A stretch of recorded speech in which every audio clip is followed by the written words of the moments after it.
Yeah, God is very angry we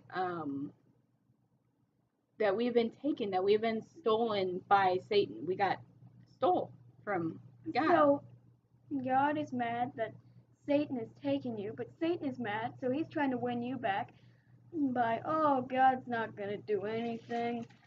He's just worthless. That's not true because he can do a huge role inside your life.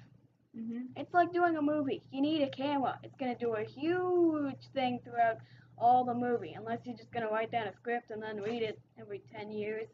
No one's ever gonna want to do that. Yeah, and as we were talking about before, we kind of got off the subject here, but we were talking about Not God's greatest gift. That's something that you would never want to do.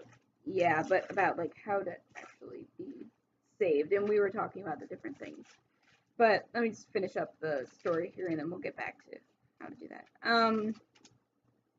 Yeah, so he came and he bought us, and he gets that car back. You're gonna love that car even more. You're gonna want that car. You're gonna need that car because you made that car. Because it's an awesome car.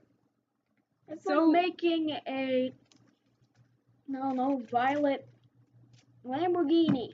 Yeah. That Nobody that's else not is a gonna thing. have that. There's That's a gonna be purple cool. Lamborghini, but there's no violet color, or there's no, I don't know, there's no other color. I've never seen a dark blue, a royal blue Lamborghini. I just never seen it before. Mm-mm. And Yeah. how about a McLaren P1? Have you ever seen a gray one driving down the street? No. Have you ever seen a rejected yellow, green, crayon color one? No. I think it's yellow, green. I'm not sure what the color's called. Excuse me. I'm sorry. You're excused? Yeah, and we were talking about we were in the middle of two, and we kind of got distracted there, but I felt like maybe we should have, or that we needed to say that. But we were talking about how to be saved. Now, first of all, we were talking about in our other video, we have a part 1, too. We were talking about how to actually be saved, and we need to believe that Jesus died for us, and we can be born again, and we know that we're sinners, so we accept that. And then the second step that we take is that if thou shalt confess with thy mouth, so we need to actually say out loud, Jesus is God, Jesus died for me. And then we shall believe in thine heart. So if you believe in your heart and you say out loud, Jesus did this for me, I know that he did.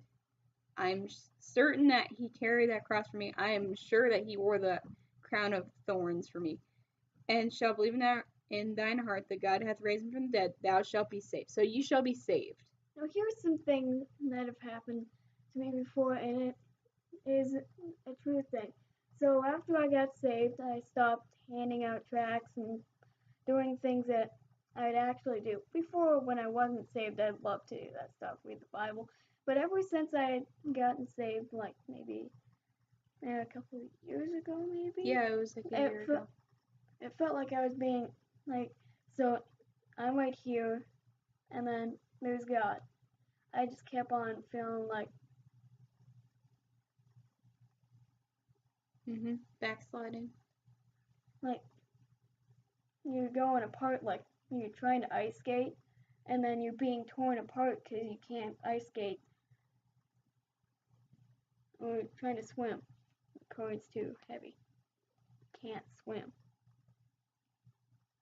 Yeah, and we have to be careful that we don't get pulled apart from God too. Because we need to stay close to him, especially during these times, during these times of need, because if you're going through a trial or anything like that, you're gonna need God, like real bad. Yeah, because we can't do anything by ourselves, and that was kind of expressed in Job, where he was talking about how he could of himself do nothing, and God was talking to him about that too, like how, like, can you command the unicorn to go this way or that way? And I believe that's a wild ox or a wild horse. But so we can't do that by ourselves. We can't do anything by ourselves. No, but you can teach a dog a couple tricks and commands and stuff like that. Yeah, we can do some things. I mean, But we Yeah, can't actually do we anything. can sometimes cook. We can do some stuff, but you can't actually make things. Yeah, we can't please God though by ourselves, like in the flesh cannot please. Yeah, so we can of ourselves do nothing, and in the flesh we cannot please God, as talked about in Romans 8:8. And oh, what was I gonna say? Yeah. So difficulties. hang on a second. Sorry. Yeah, we can of ourselves do nothing. We can't do anything by ourselves, so we need God. We can do little tiny things, but we can't Like do anything that cook, doesn't pray, produce preach, fruit. things Like we can't do anything that produces fruit by ourselves.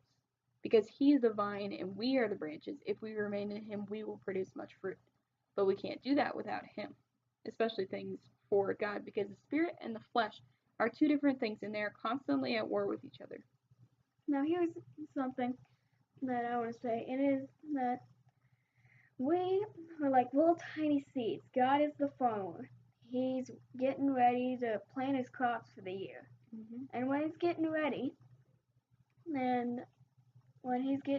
then he needs the water. So he's watering us, but otherwise Satan is trying to take away the water so it can dry up and shrivel and can't produce anything. Mm-hmm.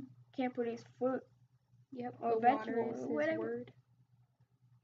Yeah, with the water is basically the Bible. We are the seeds, God is the farmer, and Satan is the person. He's a crow. He's coming and pecking up all the little seeds, and he's eating the little seeds. yeah. And he's trying to get all this water. He's trying to keep us away from God's word, so we don't know what God's word is, so we stumble and fall and don't know what we're doing. And It shouldn't be like Peter, like a stumbling block. It's not good. To confuse us. Yeah, we should not put a stumbling block on occasion to fall in our brother's way or in anyone's way. Mm-hmm. All right. Do you have anything else? No, I do not. All right. Yeah. Bye. Thank you guys.